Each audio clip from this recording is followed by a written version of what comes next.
Selamat pagi kalian semuanya. Untuk materi pada pagi hari ini adalah asam dan basa. Ya.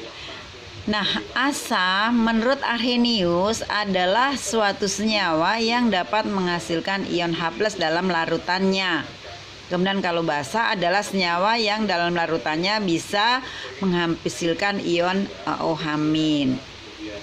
Nah, ini diantaranya asam, ya misalkan asam sulfat, asam nitrat, asam karbonat, asam tiosulfat, asam oksalat, asam sulfida, asam asetat, asam klorida, asam nitrit, asam karbonit, nah gitu ya, asam apalagi fosfat, misalkan masih banyak.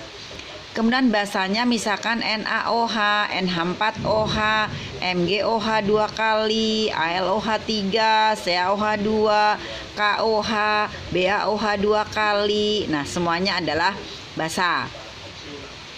Nah, nanti dari yang tadi ditulis ya, nanti kalian ionisasi masing-masing. Misalkan H2SO4 menjadi 2H+ dan SO4 2-. Kemudian misalkan tadi HNO3 menjadi H+ dan NO3-.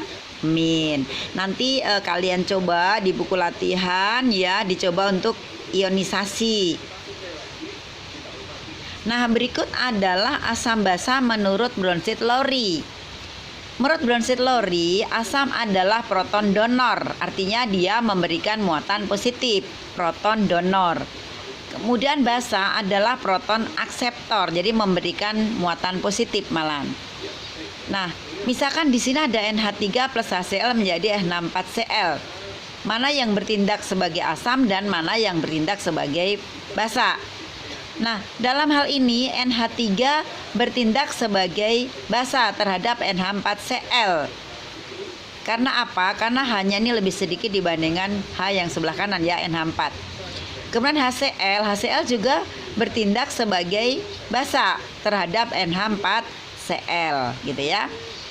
Kemudian yang kedua, H2CO3 dan CO3-. Maka HCO3 bertindak sebagai asam, CO3 2- sebagai basa. H2O dengan H3O+, H2O-nya basa, H3O+-nya asam. HNO3 plus H2O, maka HNO3-nya sebagai asam, NO3- sebagai basa. H2O sebagai basa, H3O+-nya sebagai asam gitu ya. Nah, bagaimana derajat keasaman pH? Jadi pH itu rumusnya min log H+. Keasaman ya, namanya keasaman H+. Larutan yang bersifat netral maka pH-nya sama dengan 7. Jika bersifat asam maka pH-nya kurang dari 7. Nah, kalau bersifat basa maka pH-nya lebih dari 7 begitu ya. Nah, ini asam kuat, rumusnya pH sama dengan min log H+. Nah, ini perhitungannya ya, min log H+. Jadi H+-nya diambil dari konsentrasi HCl. Basa kuat min log OH-. OH-nya diambil dari konsentrasi basa kuat ya. Ya, demikian untuk materi pada pagi hari ini. Semoga kalian dapat memahami. Terima kasih.